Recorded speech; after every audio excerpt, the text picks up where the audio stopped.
Assalamualaikum, selamat pagi, salam sejahtera untuk kita semua. Berjumpa lagi dengan saya Bu Ceni dalam pembelajaran biologi. Sebelum memulai pembelajaran, tetap prokes ya. Yang pertama, physical distancing, tetap jaga jarak. Kedua, selalu menggunakan masker saat di luar rumah. Lalu yang ketiga, selalu mencuci tangan dengan sabun.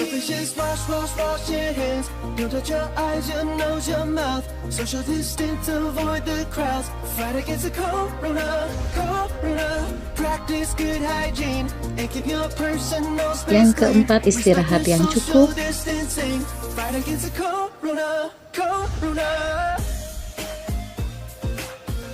Dan yang kelima, olahraga secara teratur.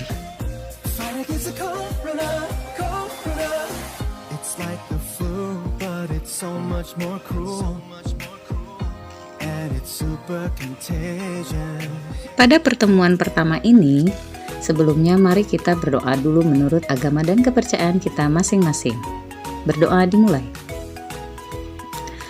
Nah, kita akan membahas apakah virus itu. Tujuan pembelajaran kita kali ini adalah yang pertama menjelaskan sejarah virus, yang kedua menyebutkan ciri-ciri virus, yang ketiga mengidentifikasi struktur virus, yang keempat mengidentifikasi bentuk virus, 5 membedakan virus DNA dan RNA, 6 menganalisis perbedaan virus dengan makhluk hidup. Jadi virus itu makhluk hidup atau benda mati ya? Yuk kita simak penjelasannya. Sejarah virus. Ini adalah ilmuwan-ilmuwan yang meneliti virus. Nah, bermula dari tanaman tembakau yang sakit tadi, yang terinfeksi oleh suatu organisme dengan ciri daun tersebut timbul kuning kecoklatan, bercak-bercak ya. Nah, selanjutnya ilmuwan pertama yang meneliti hal tersebut yaitu Adolf Meyer di tahun 1883. Ilmuwan asal Jerman. Beliau mengambil sampel daun tembakau sakit tersebut, diekstrak untuk diambil getahnya. Lalu getah tersebut disemprotkan ke tembakau sehat dan menunjukkan bercak kuning juga. Beliau tidak berhasil menemukan mikroba apa yang menginfeksi tumbuhan tersebut, tapi beliau berpendapat bahwa organisme tersebut dapat menularkan penyakit dari tumbuhan yang sakit ke tumbuhan yang sehat melalui getah yang diekstrak. Dan penyebabnya adalah bakteri yang sangat kecil. Selanjutnya, pada tahun 1892, ilmuwan asal Rusia, Dmitri Ivanovsky, melakukan penelitian yang sama dengan Adolf Meyer. Beliau mengambil daun tembakau yang sakit, lalu diekstrak dan disaring menggunakan saringan bakteri. Dan filtrat atau getah hasil penyaringan beliau semprotkan atau oleskan ke daun tembakau yang sehat. Dan hasilnya, daun tembakau yang sehat tadi juga terinfeksi atau timbul bercak kuning juga. Nah, beliau berpendapat bahwa penyebab penyakit pada tumbuhan tersebut adalah bakteri yang lolos dari saringan bakteri. Selanjutnya di tahun 1897, Martinus Benjering, ilmuwan asal Belanda, melakukan percobaan yang sama dengan kedua rekannya, yaitu mengambil tanaman tembakau yang sakit lalu diekstrak dan disaring. Nah, lalu penyebab penyakit tersebut, dia berpendapat dapat bereproduksi atau berkembang biak pada sel yang diinfeksikannya. Ukurannya sangat kecil dan strukturnya sangat simpel dibandingkan dengan bakteri. Beliau menyebut virus atau racun. Selanjutnya, ilmuwan terakhir berasal dari Amerika, Wendell Stanley, di tahun 1935 berhasil mengkristalkan partikel penyebab penyakit pada tembakau yang disebut TMV, tobacco mosaic virus, dan juga berhasil menemukan bahwa virus tersusun atas asam nukleat dan protein. Virus merupakan partikel biologis, bukan makhluk hidup, namun memiliki perilaku yang sama seperti makhluk hidup, maka dikenal dengan organisme peralihan yang hanya memiliki satu macam DNA atau RNA saja.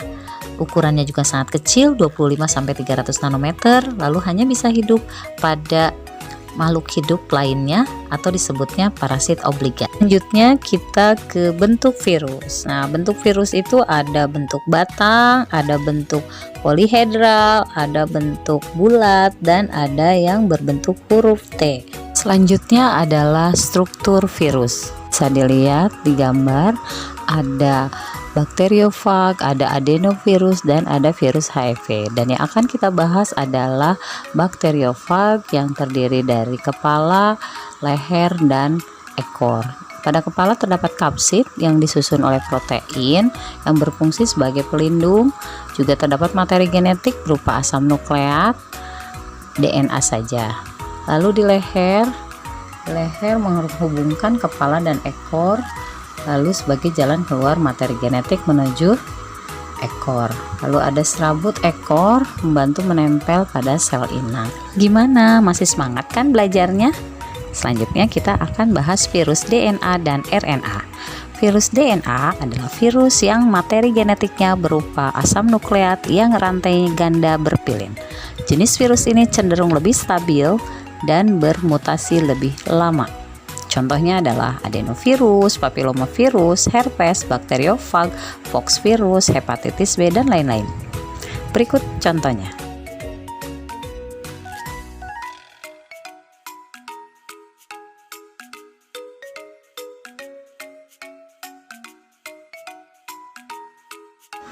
Sedangkan virus RNA adalah virus yang materi genetiknya berupa asam nukleat yang berbentuk rantai tunggal atau ganda tidak berpilin. Jenis virus ini memiliki tingkat mutasi yang tinggi dan lebih cepat dibandingkan dengan virus DNA, sehingga memunculkan tipe baru yang tidak dapat diatasi dengan cepat oleh imun tubuh inang. Contohnya adalah Ebola, HIV, rabies, iridovirus, arenavirus, coronavirus, influenza, dan lain-lain.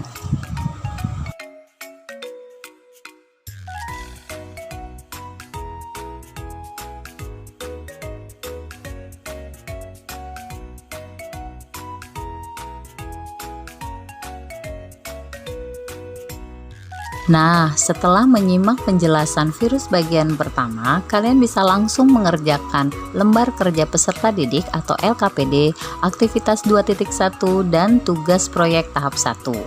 Dan juga kalian bisa langsung mengisi refleksi dari pembelajaran kita dengan menjawab sejujur-jujurnya. Demikian pembelajaran virus bagian pertama. Terima kasih atas perhatiannya. Mohon maaf atas segala kekurangan. Semoga bermanfaat video ini. Tetap semangat dan jaga kesehatan. Wassalamualaikum warahmatullahi wabarakatuh. Sampai jumpa.